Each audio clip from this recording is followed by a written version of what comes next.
My parents actually sued me after I refused to hand over the money from my apartment sale to fund my spoiled sister's failing business venture.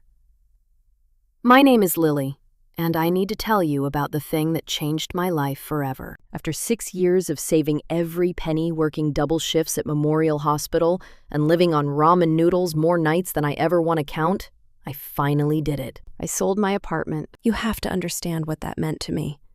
Growing up, money was never just money. It was tension in the walls. It was my parents arguing about bills late at night, thinking Rose and I were asleep. It was my mother crying over past due notices at the kitchen table, more times than any child should ever have to see. It was my father disappearing for days whenever the pressure became too much, leaving the rest of us wondering if he was coming back this time or if he had finally walked away for good. That kind of chaos teaches you something early. For me, financial independence was never some nice dream or some inspirational quote people put on their vision boards. It was survival. When I turned 22 and got my nursing license, I scraped together enough for a down payment on a tiny one-bedroom apartment across town.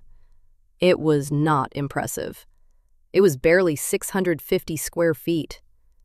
The kitchen faucet leaked, no matter how many times I tightened it, and the neighbors played music too loud at night, but it was mine.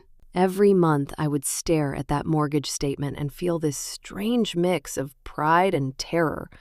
Pride because I was doing something my parents had never managed to do. Terror because one missed payment could destroy everything I had worked for. Then, 6 years later, the real estate agent Monica called me at the hospital on a Tuesday afternoon. "Lily, you are not going to believe this," she said. "We got an offer for $185,000. Cash buyer, no contingencies." I had to sit down in the break room. I had bought the place for $127,000 6 years earlier. With all the improvements I had made, the new flooring, the updated kitchen, and the fresh paint throughout, it had appraised for exactly what they were offering. After paying off the remaining mortgage and all the closing fees, I walked away with $94,500 in my checking account. It was more money than I had ever seen at one time in my entire life. That night, I sat in my empty apartment with Chinese takeout, staring at my bank balance on my phone screen.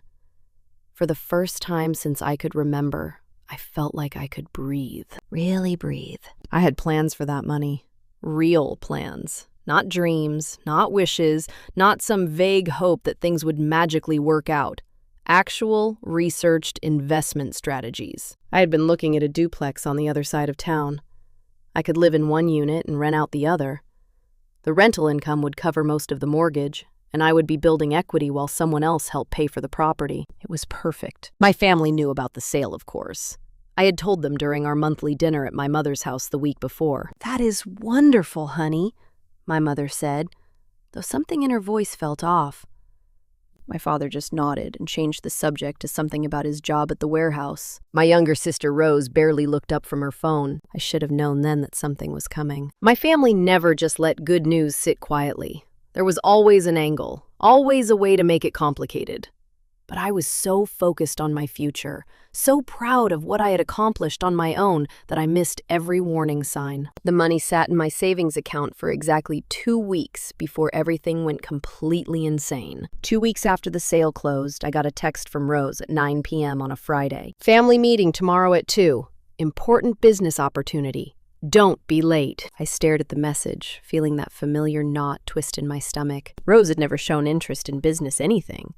She was 24, still living at home with a degree in visual arts that she had barely used since graduating 2 years earlier. While I had been working 60-hour weeks to pay for nursing school, Rose had been taking pottery classes and spending summers backpacking through Europe with money from Mom and Dad. Saturday afternoon, I walked into my childhood home and found Rose standing in front of an easel with poster boards covered in magazine cutouts and printed photos. She was wearing a flowy dress that probably cost more than my monthly grocery budget.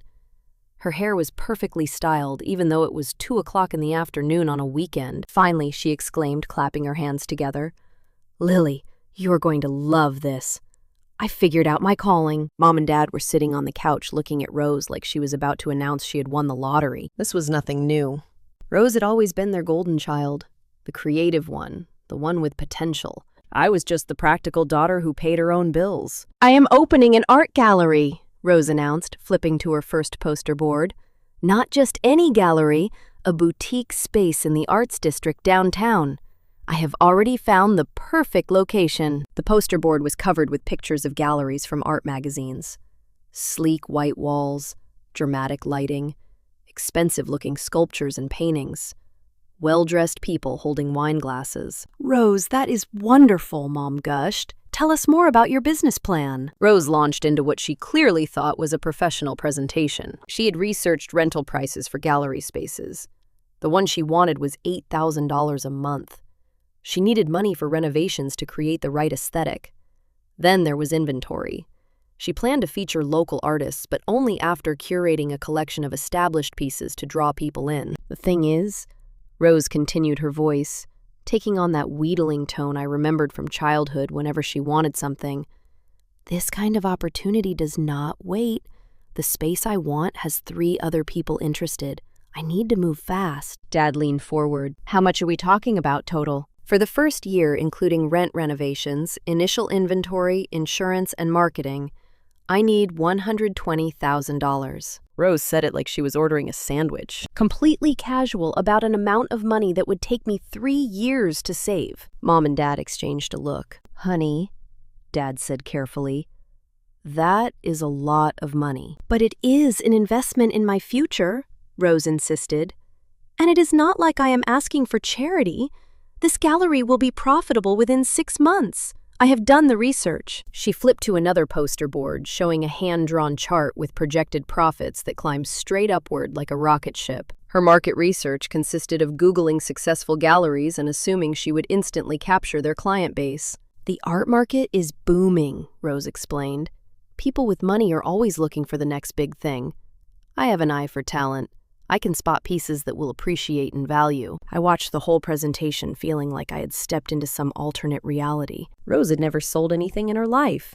She had never managed a budget, dealt with difficult customers, handled inventory, or navigated business regulations. Yet there she was, absolutely convinced she was the next big thing in the art world. The scary part was not Rose's delusion. It was the way Mom and Dad were looking at her, like they were already convinced this was going to work. The following weekend, Mom called and asked if I could come over on Sunday for a family financial discussion. Her voice had that careful, measured tone she always used when she was about to ask me for something she knew I would not want to give. When I arrived, I found the dining room set up like a boardroom. Rose had printed out official-looking documents complete with charts and graphs. Dad had his reading glasses on, studying papers like he was reviewing a corporate merger instead of his unemployed daughter's fantasy business plan. Lily, sit down, Mom said, gesturing to the chair across from Rose. We need to talk about this gallery opportunity seriously. Rose had clearly spent the entire week preparing. Her business plan was now a 20-page document, with sections on market analysis, competitive landscape, and financial projections. She had researched everything from gallery insurance costs to the average price of wine for opening receptions. The location is perfect. Rose began sliding a printed map across the table. It is right in the heart of the arts district, within walking distance of 3 trendy restaurants and that new boutique hotel. The foot traffic alone will bring in customers. Dad nodded approvingly. The demographics look good, too. Young professionals, tourists with disposable income. I picked up the rental agreement Rose had somehow obtained. $8,000 a month for a space that was barely 1,200 square feet. Prime real estate costs money, Rose replied defensively. You cannot build a high-end brand in some strip mall. Mom spread out the financial projections. According to Rose's calculations, the gallery would break even by month 8 and start turning a serious profit by month 12. Her projected sales figures were based on selling just 2 major pieces per month at an average price of $3,500 each, plus smaller items and commissions from featured artists. Where are you getting these price points? I asked, scanning the numbers. Market research, Rose said, pulling out printouts from art auction websites. Original paintings by emerging artists in similar markets sell for anywhere from $1,500 to $8,000. I am being conservative. What she was not mentioning was that those prices came from established galleries with years of reputation and client relationships. She was comparing herself to businesses that had been operating successfully for decades. Dad cleared his throat. The thing is, Lily, we have been talking, and we do not have $120,000 just sitting around. We could get a home equity loan, Mom added quickly. But that would put the house at risk if something went wrong. I saw exactly where this was heading, and my chest tightened. However, Dad continued, this is a family opportunity. Rose's success would benefit all of us. Rose leaned forward, her eyes bright with excitement. Think about it, Lily. When the gallery takes off, you would be an investor. You would get returns on your money, plus you would be supporting local artists and culture. The timing is perfect, Mom added. You just sold your apartment, so you have liquid capital available. I stared at them, trying to process what I was hearing. You want me to invest my apartment money in Rose's gallery? Not all of it, Rose said quickly. Just the initial startup costs.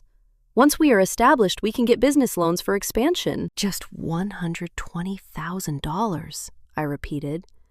Just everything I have worked 6 years to save. It is not like you would be throwing the money away, Dad argued.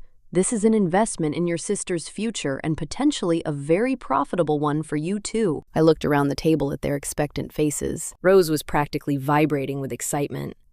Mom had that hopeful expression she used to get when she bought lottery tickets. Dad was nodding like all of this made perfect sense. Not one of them seemed to understand that they were asking me to risk everything I had worked for on a business plan that would not pass a freshman economics class. I took a deep breath and set Rose's business plan down on the table. I am not investing in the gallery. The silence that followed was deafening. Rose's face went from excited to confused to hurt in about 3 seconds. What do you mean? Mom asked. I mean exactly what I said. I am not giving Rose $120,000 to open an art gallery. But this is a real opportunity, Rose protested. I have done all the research. The numbers work. Rose, you have never run a business.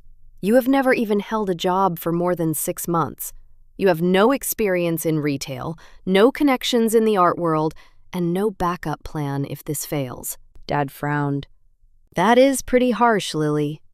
Everyone has to start somewhere. Starting somewhere usually does not involve risking 6 figures of someone else's money. Rose's eyes filled with tears. I cannot believe you will not support your own sister's dreams. I support your dreams, but I will not fund your delusions. Lily, Mom snapped. No, seriously. Do you know what happens to most new businesses? Most of them fail. Art galleries have an even higher failure rate. Those are just statistics, Mom interjected. Rose is not like other people. She has a real eye for art. Having an eye for art and running a profitable business are completely different things. Rose, have you ever dealt with suppliers? Managed inventory? Handled customer complaints? Filed business taxes? Rose crossed her arms defensively. I can learn all that stuff. With my money as your safety net if you cannot. It is not just your money, Dad said, his voice getting sharp. You are part of this family. Sometimes family members help each other out. I felt that familiar anger rising in my chest. It was the same feeling I'd grown up with, watching them give Rose everything she wanted, while telling me I needed to be more responsible. Help each other out, I said. Dad, when I was in nursing school working 2 jobs to pay tuition, did anyone in this family offer to help?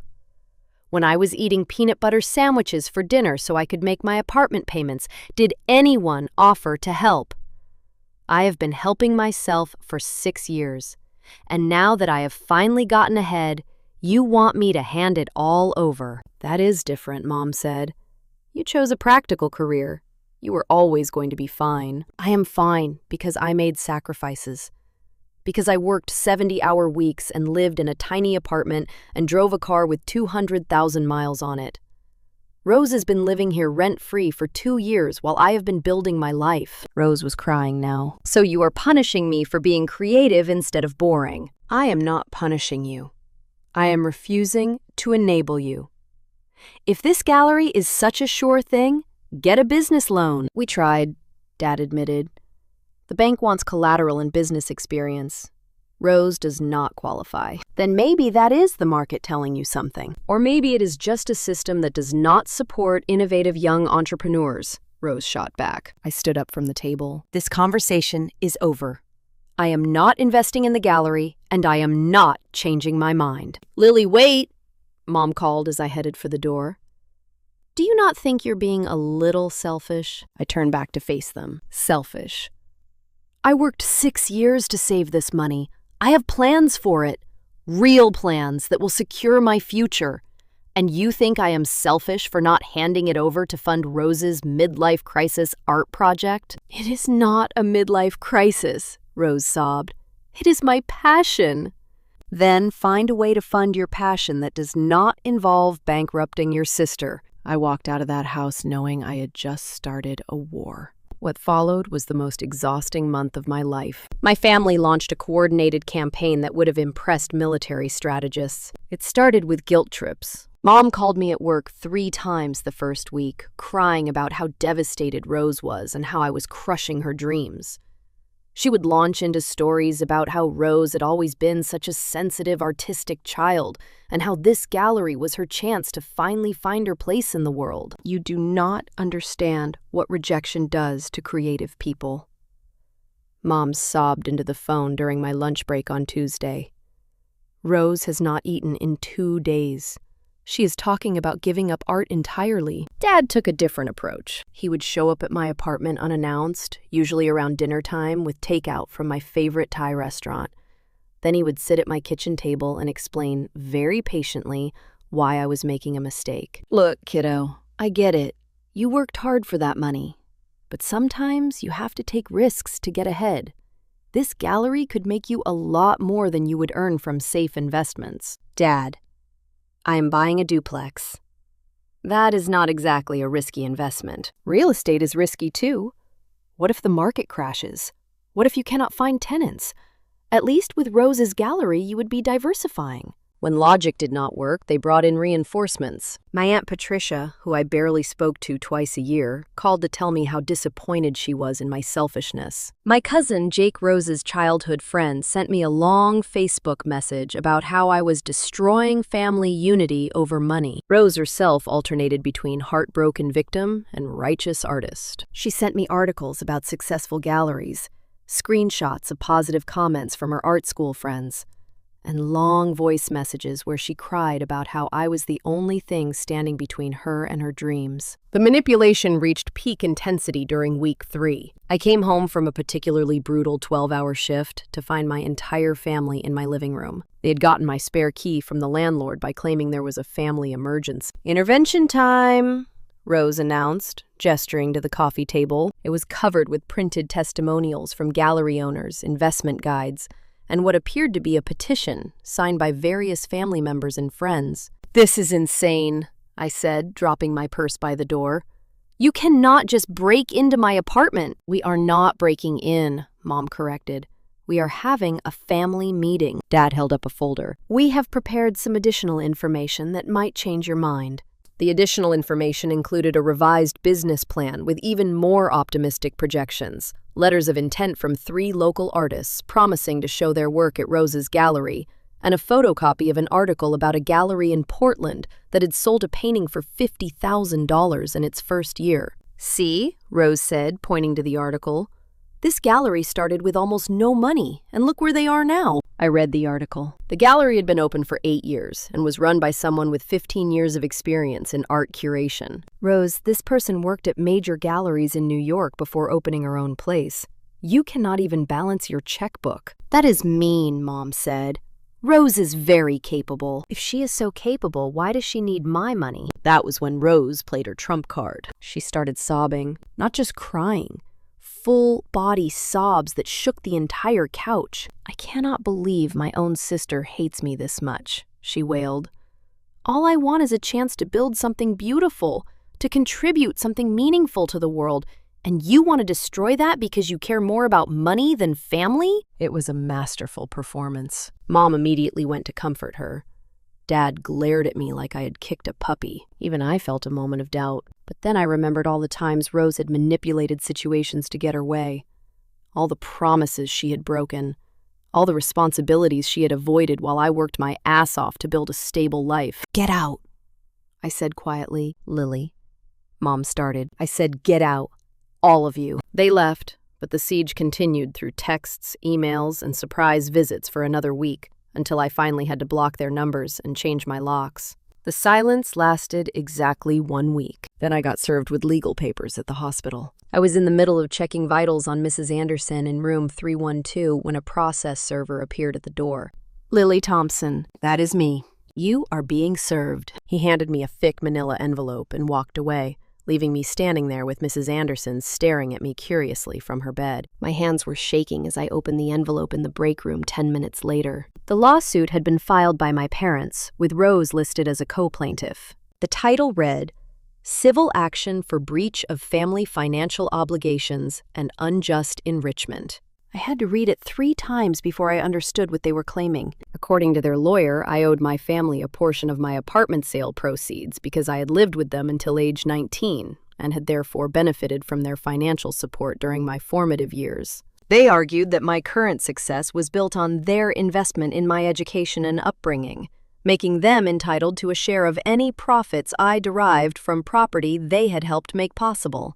The legal language was dense, but the basic argument was simple. I was committing unjust enrichment by keeping money that rightfully belonged to the family unit. They were seeking $120,000 in damages, exactly the amount Rose needed for her gallery. But the part that really made my blood boil was their claim that I was violating established family financial solidarity principles and causing severe emotional and financial distress to Rose by refusing to support her business venture. They had actually taken me to court for saying no. I called in sick for the rest of my shift and spent the afternoon researching family law attorneys. The first 3 I called wanted retainers I could not afford. The 4th, Marcus Rodriguez, agreed to meet with me that evening. Marcus had a small office above a dry cleaner, but his credentials were solid.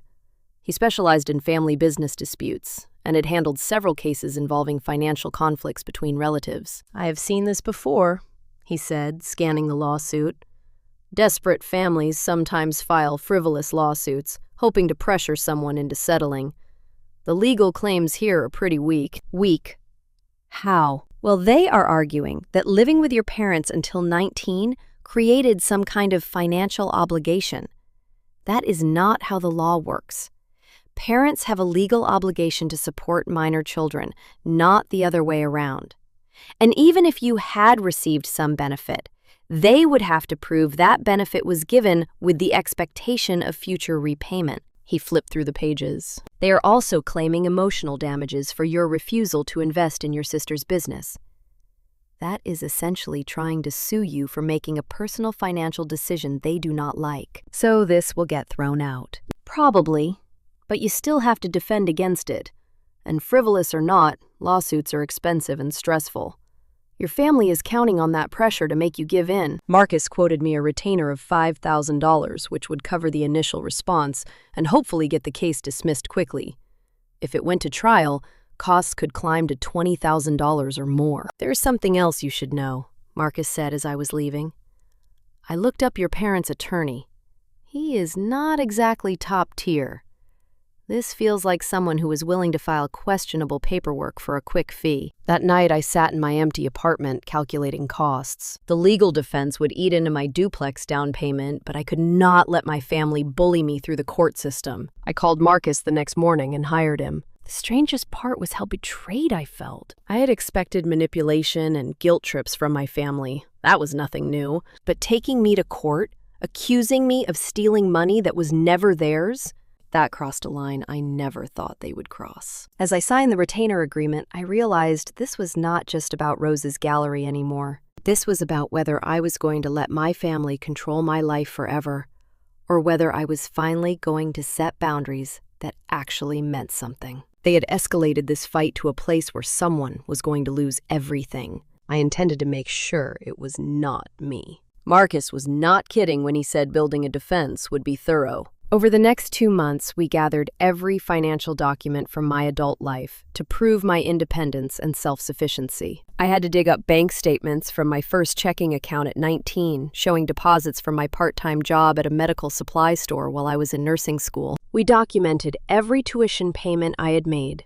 every rent check, every car payment. Marcus wanted to create an ironclad timeline showing that I had supported myself from the moment I left home. "The stronger we can make your independence case," he explained during one of our weekly meetings, "the more ridiculous their claims look." What surprised me was how much evidence I had. I had always been careful about keeping records, but seeing it all laid out was eye-opening. In 6 years, I had paid over $180,000 in living expenses, tuition, and apartment costs entirely on my own. The only financial help I had ever received from my parents was being allowed to live at home until 19, something millions of parents do without expecting repayment. The most interesting discovery came when Marcus subpoenaed my parents' financial records as part of discovery. It turned out they had taken out a $35,000 personal loan to fund Rose's legal case and her attempted gallery opening. "They are more desperate than I thought," Marcus said, reviewing the bank statements. "They have already borrowed money against their house to pay for this lawsuit and give Rose startup capital." While we built our case, I watched Rose's gallery dreams play out in real time through social media. Despite not having my investment, she had convinced my parents to fund a scaled-down version of her business plan. Instead of the Prime Arts District location, she rented a narrow storefront in a strip mall 20 minutes from downtown. The monthly rent was $2,400 instead of $8,000. But the foot traffic was essentially non-existent. The space had been a used bookstore, and Rose spent weeks trying to transform it into something resembling a proper gallery. Her Instagram posts documented the process. Photos of her painting walls white, assembling track lighting from a home improvement store, and arranging mismatched furniture she had bought secondhand. She was trying so hard to create an upscale atmosphere in a space that would never support it. The grand opening happened on a Thursday evening in October. I did not attend, obviously, but Rose posted dozens of photos. The event looked pathetic.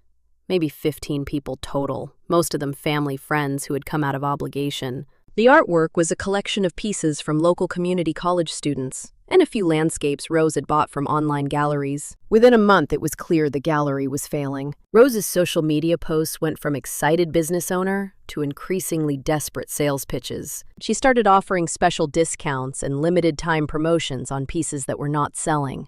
The irony was not lost on me. While Rose struggled to attract customers to her poorly located gallery, I was house hunting with a pre-approved loan and a clear investment strategy. The duplex I had been eyeing was still available, and the rental market in that neighborhood was strong enough to cover most of my mortgage payments. Marcus kept me updated on the legal front. My parents' attorney had tried several procedural moves to drag out the case, probably hoping the mounting legal costs would force me to settle.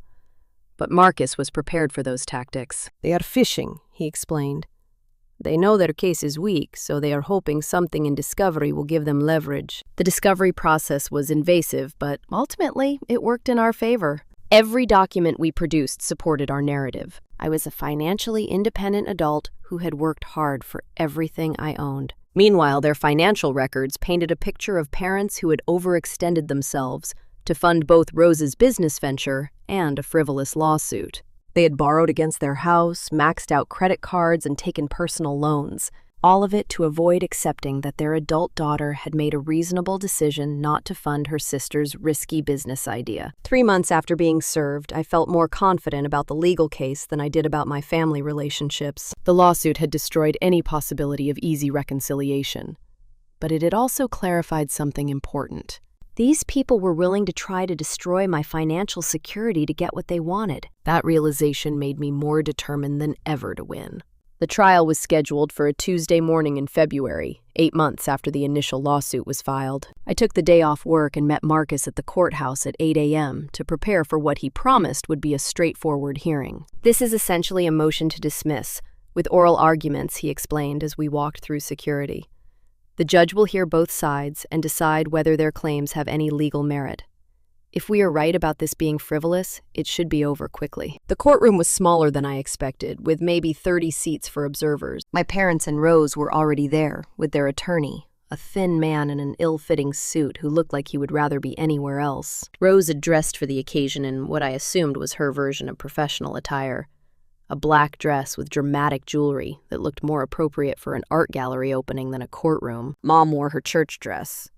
Dad had on the same suit he had worn to my nursing school graduation. Judge Patricia Chen called the case at 9:15 a.m. My parents' attorney William Garrett stood first to present their case. "Your Honor, this is a matter of family financial justice.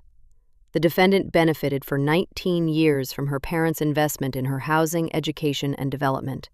She lived rent-free, received meals, utilities, and family support that enabled her to save money and eventually purchase real estate. Garrett argued that my success was built on a foundation my parents had provided, making them entitled to a share of the profits. He claimed that my refusal to help Rose constituted bad faith dealing within a family financial partnership. The plaintiff's daughter needs $120,000 to start a legitimate business venture that would benefit the entire family unit, he continued. The defendant's refusal to provide these funds, despite having the means to do so, represents a breach of the implicit family support agreement that existed during her formative years. Judge Chen looked skeptical. Are you arguing that adult children have a legal obligation to financially support their siblings' business ventures? We are arguing that in this specific case, given the family's history of mutual support and the defendant's ability to pay, her refusal constitutes unjust enrichment. Then it was Marcus's turn. He stood and immediately cut to the heart of the matter. Your Honor, this lawsuit is an attempt to force an adult woman to make an investment she has every right to refuse. The plaintiffs are essentially arguing that because they fulfilled their legal obligation to house and feed their minor child, that child now owes them money 25 years later. Marcus presented our timeline of my financial independence, showing the judge documentation of every payment I had made since leaving home. Ms. Thompson has been completely self-sufficient for 6 years. She worked multiple jobs to pay for nursing school, saved diligently to purchase her apartment, and maintained that property through her own income. The proceeds from that sale are entirely hers. But what about the family's support during her childhood? Judge Chen asked. That is what parents are legally required to provide. Your Honor, the law does not recognize a debt relationship between parents who fulfill their obligations and adult children who become successful. If it did, every parent could sue their grown children for reimbursement of childhood expenses. Judge Chen turned to my parents' attorney. Mr. Garrett, do you have any legal precedent for requiring an adult sibling to fund another sibling's business venture? Garrett fumbled through his papers. Your Honor, we believe this falls under unjust enrichment statutes. How is Ms. Thompson enriched by her sister's failed business prospects? She is enriched by her family's historical support, which enabled her current financial position. Judge Chen was clearly losing patience. That is not how unjust enrichment works, Counselor. The judge asked my parents and Rose if they wanted to make statements. Dad stood up and launched into a speech about family loyalty and how disappointed he was in my selfishness. Mom cried about Rose's artistic dreams being crushed. Rose took the stand and painted herself as a victim of my cruelty. All I wanted was a chance to build something beautiful, she said. I had investors lined up, artists ready to show their work, and a real business plan. My sister chose money over family. When Judge Chen asked me to respond, I kept it simple. Your Honor, I worked hard for my money, and I have the right to decide how to invest it.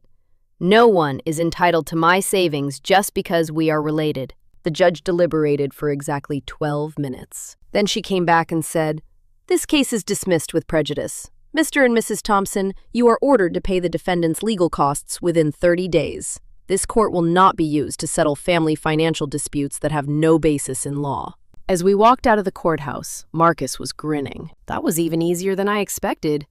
Your parents just learned a very expensive lesson about frivolous lawsuits. I felt relieved, but I also felt empty. My own family had tried to destroy me in court, and I had been forced to prove in front of a judge that I had the right to keep money I had earned through my own hard work. The fact that this even required a legal defense showed how far they were willing to go to get what they wanted. Walking to my car, I realized this was not really about Rose's gallery anymore. This was about control. It was about whether I was going to let my family dictate my financial decisions for the rest of my life. That day's ruling had answered that question definitively. I was finally truly free to make my own choices with my own money.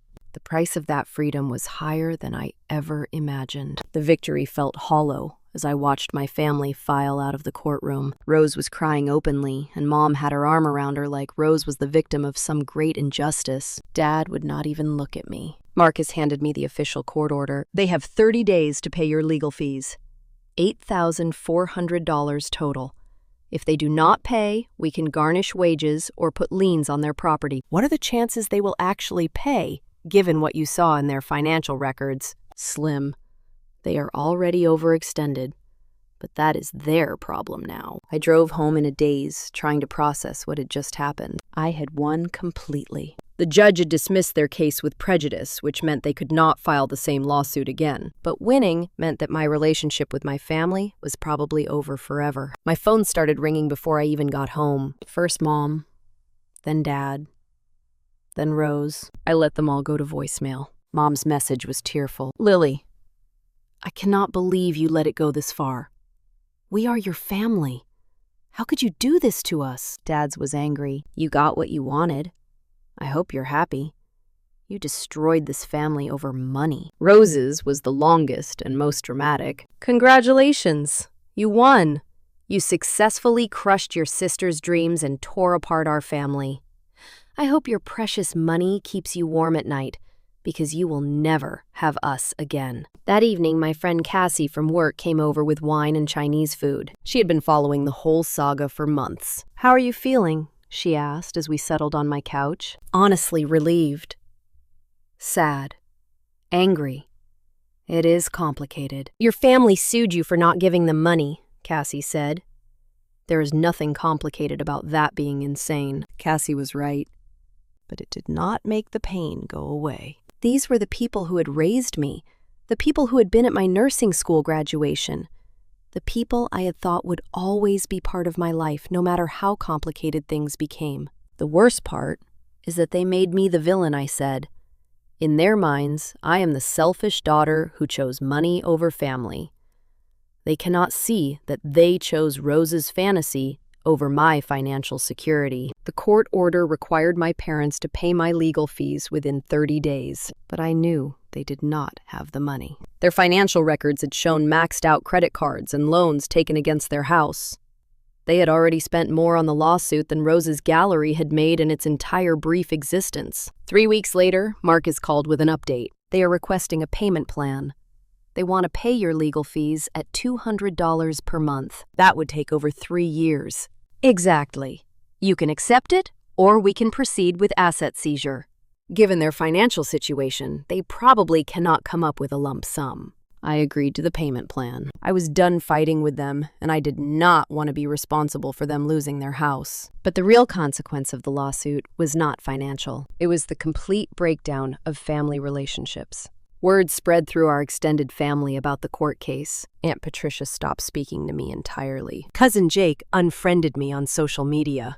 Even family friends started treating me differently when they saw me around town. The narrative that emerged was not, parents sue daughter for refusing to fund risky business venture. It was, selfish daughter destroys family rather than help sister's art gallery. Rose played the victim perfectly on social media, posting vague messages about family betrayal and people who choose money over love. She never mentioned that she had been part of a lawsuit demanding $120,000 from me. She only said I had refused to support her dreams. Meanwhile, her gallery continued its predictable decline.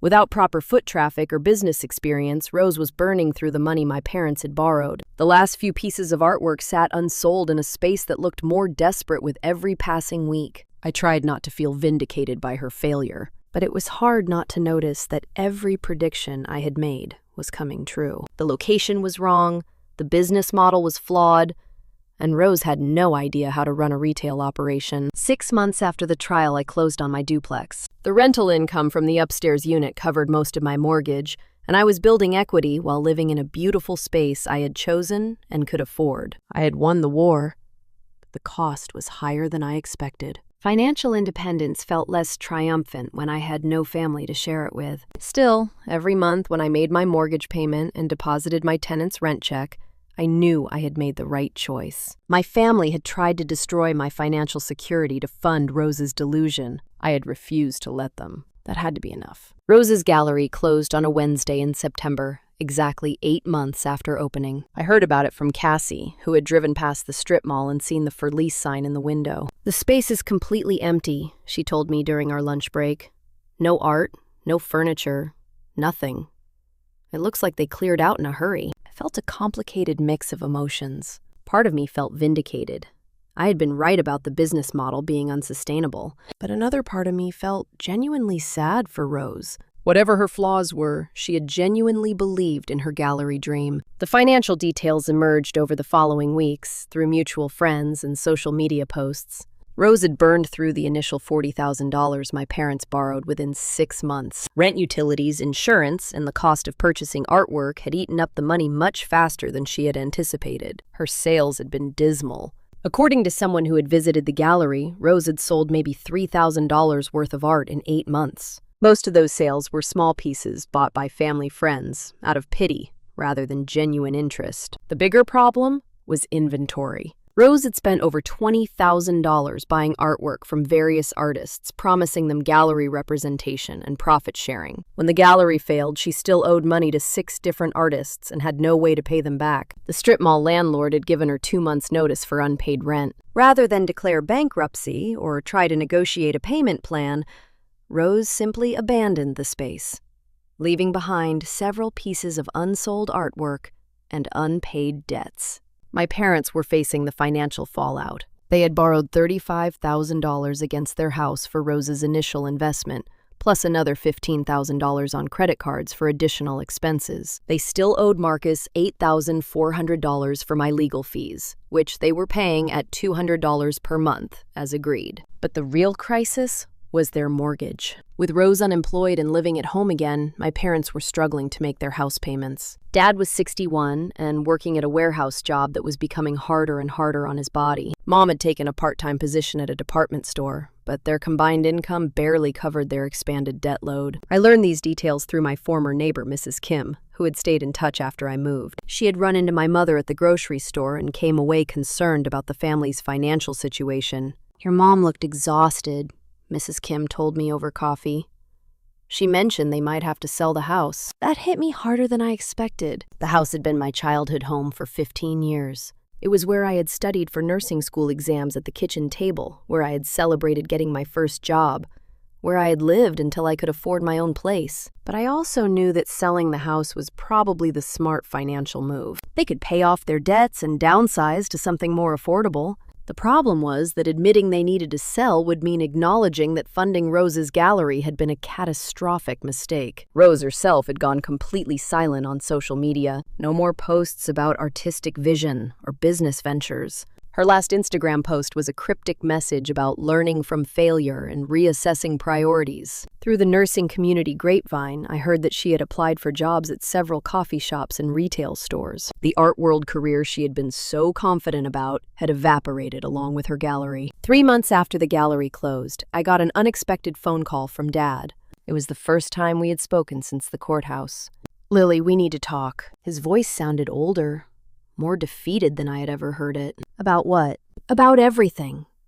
We are in trouble, and I think you might have been right about some things." The admission must have cost him. Dad had never been good at apologizing or acknowledging mistakes. "What kind of trouble?" "We are going to lose the house. The mortgage company started foreclosure proceedings last week. We cannot keep up with all the debt payments." I felt a stab of sympathy, followed immediately by anger. They had created this situation by choosing Rose's fantasy over financial reality. "I am sorry to hear that, Dad." "Are you really?" The question caught me off guard. "What do you mean?" "I mean, you were right about the gallery.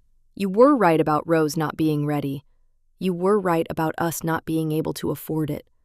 So part of you must be satisfied that we are getting what we deserve." I considered lying. I considered telling him I took no pleasure in their financial collapse, but we were past the point of comfortable family lies. "I am not happy you are losing your house, but I am not surprised either. You borrowed money you could not afford to lose on a business plan that never made sense." "I know," he said, quietly. "We thought it would work out somehow. We thought Rose would figure it out, or that you would come around and help, or that something would save us." "Hope is not a financial strategy, Dad." "No," he said, "it is not." Dad's phone call was just the beginning. Over the next 2 weeks, my family launched what I can only describe as a reconciliation campaign designed to soften me up for the real ask. Mom called first, her voice shaky and apologetic. "Lily, honey, I know we made mistakes. The lawsuit was wrong, and I am sorry we put you through that. family should not fight over money. She talked about how much she missed me, how empty the house felt without me visiting, and how she regretted letting things get so out of hand. It was a masterful performance. It might have worked if I had not already been through months of manipulation. Rose came next, sending a handwritten letter to my duplex. The letter was 3 pages of carefully crafted apologies, mixed with subtle self-justification. She was sorry for the lawsuit, and sorry for the family conflict, but she wanted me to understand that her gallery dream had come from a genuine place of artistic passion. I know I was not ready for the business side of things, she wrote. I was naive about what it would take to succeed, but the dream itself was not wrong.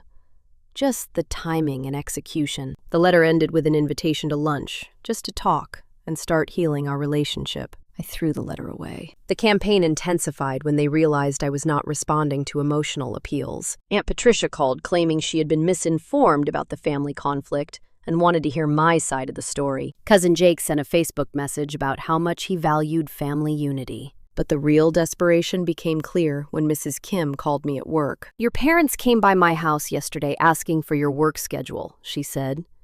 "They wanted to know what time you got home and whether you were dating anyone." That feels strange. Strange how? Like they were planning something. "Your mother kept asking if I thought you seemed lonely living by yourself." That evening, I came home to find my entire family sitting in their car in my driveway. When they saw me pull up, they got out and approached my front door like a delegation. "We just want to talk," Mom said before I could object. "That is all." Against my better judgment, I let them inside. They arranged themselves on my couch like they were staging an intervention, with Rose looking appropriately repentant and my parents wearing their most serious expressions. "We have been doing a lot of thinking," Dad began, "about the family, about money, about priorities. We realized we handled everything wrong," Mom added. "The pressure, the lawsuit, all of it. We were just so scared about losing the house and disappointing Rose." Rose spoke up, her voice carefully modulated. "I take full responsibility for my business failing. I was not prepared, and I let my emotions override common sense. The gallery was a mistake." I listened to their carefully rehearsed speeches, waiting for the real purpose of their visit. "The thing is," Dad continued, "we are in a really bad spot financially. The foreclosure is moving forward, and we will probably lose the house within 60 days. But we have learned from our mistakes," Mom said quickly. "We are not asking you to bail us out or give us money. We know we do not deserve that after everything that happened." Rose leaned forward earnestly. "We just want our family back. We want to rebuild relationships and trust." They kept talking about family healing and learning from mistakes, but I could sense the underlying agenda. Finally, Dad got to the point. "We have been looking at smaller places to rent, and we found a really nice duplex across town. The thing is, the landlord wants first month, last month, and a security deposit up front, about $4,500 total." There it was. "We were wondering," Mom said carefully, "if you might consider co-signing the lease. Not paying for anything, just co-signing so they will approve our application," Rose added. "It would really help us get back on our feet without asking you for money directly." I stared at them, amazed by their audacity. They had sued me for $120,000 spent a year trying to destroy my financial security, and now they wanted me to co-sign a lease that would make me legally responsible for their rent payments. "You want me to co-sign a lease," I said slowly, "for people who just demonstrated they cannot manage money responsibly?" "We have learned our lesson," Dad insisted. "This time will be different. If you have learned your lesson, you will not need a co-signer." "Lily, please," Mom said, tears started. "We have nowhere else to turn. We will lose everything." "You already lost everything when you decided to sue me instead of accepting that Rose's gallery was a bad investment." Rose's carefully constructed humility cracked. "So you are just going to let us become homeless? Your own family?" "You are not going to be homeless. You are going to face the consequences of your financial decisions, which might include renting a cheaper place that does not require a co-signer." I stood up, signaling that the conversation was over. "I am not co-signing anything. I am not lending money, and I am not responsible for fixing the mess you created." They left without saying goodbye, and I knew that reconciliation attempt had been their last desperate play. 2 weeks later, Mrs. Kim called to tell me they had moved out of the house in the middle of the night, leaving no forwarding address. 2 years have passed since that final confrontation in my living room, and my life has transformed in ways I never expected. I am telling this from the sunroom of my duplex, where I set up a small office space overlooking the garden I planted last spring. The investment strategy I had planned from the beginning worked exactly the way I hoped it would. My tenant upstairs, Jake, is a graduate student who pays $1,200 monthly in rent, which covers most of my mortgage payment. The equity I am building, combined with the rental income, has given me financial security I never thought possible. 6 months ago, I made the decision to transition to freelance nursing. I work with 3 different agencies, picking up shifts at hospitals across the city when I want them. The flexibility is incredible. I can work intensively for a few weeks, then take time off to travel or pursue other interests. My housing costs are so low that I do not need the traditional full-time job security most people require. I use some of my remaining savings to take a course in medical writing, and I have started doing freelance work for healthcare publications. It turns out that combining nursing experience with writing skills is quite valuable in today's market. I am making more money while working fewer hours than I ever did in traditional hospital employment. The duplex itself has become a real home. I renovated the kitchen last year, adding granite countertops and stainless appliances. The backyard garden produces enough vegetables to supply both units, and I've started a small herb business selling to local restaurants. Every improvement I make increases the property value, creating a positive cycle of investment and return. As for my family, I have pieced together their story through occasional updates from mutual acquaintances, and from Mrs. Kim, who stayed in touch despite their abrupt departure. They lost the house to foreclosure just as expected. The bank sold it at auction for less than they owed, leaving them with additional debt. They ended up renting a small apartment in a complex across town, paying month to month, because no landlord would approve them for a lease given their credit situation. Dad was forced to take early retirement when his warehouse job became too physically demanding. At 63, he is collecting reduced Social Security benefits and working part-time at a hardware store. Mom is still at the department store, but they are struggling to make ends meet on their reduced income. Rose moved back in with them after the gallery failed, but that arrangement lasted only 6 months. According to Mrs. Kim, there were constant arguments about money and responsibility. Rose eventually moved in with a boyfriend she had met online, but that relationship ended badly when he discovered her debt situation. The last I heard, Rose was working at a coffee shop downtown and living in a studio apartment she can barely afford. She is 36 now, with no career prospects, significant debt, and a resume that includes an 8-month failed business venture as her only entrepreneurial experience. They still owe Marcus $3,200 in legal fees from the lawsuit. They've been making the $200 monthly payments irregularly, and he has had to send several demand letters. I told him not to pursue garnishment. I just want them to meet their obligation, even if it takes years. The most telling detail came from Mrs. Kim's last update. My parents have been telling people that I abandoned the family during their time of need. Even now, facing the consequences of their own financial decisions, they cannot accept that they created this situation by demanding I fund Rose's unrealistic dream. I do not feel vindicated by their struggles, but I do not feel guilty either. Every choice they made, from pressuring me to invest in the gallery to filing that ridiculous lawsuit, was designed to transfer their financial problems onto me. I refused to participate in that transfer. Now they are dealing with the natural consequences. My life now is exactly what I had hoped for when I sold that first apartment. I have security, flexibility, and independence. I am building wealth steadily through real estate investment while pursuing work that interests me. I travel when I want to. I spend money on things that matter to me. I sleep well, knowing my financial foundation is solid. The cost was higher than I expected. I essentially lost my entire family. But looking back, I realized that the family relationships I lost had been built on my willingness to sacrifice my own interests for theirs. Once I stopped doing that, there was nothing left to sustain the connection. Sometimes I wonder if Rose could have succeeded with a different business model, a better location, and more realistic expectations. But that was not the business she wanted to run. She wanted to skip the hard work of building experience and jump straight to being a successful gallery owner funded by someone else's money. I chose financial security over family harmony, and I will never regret that choice. My family tried to make me responsible for their financial problems. I refused.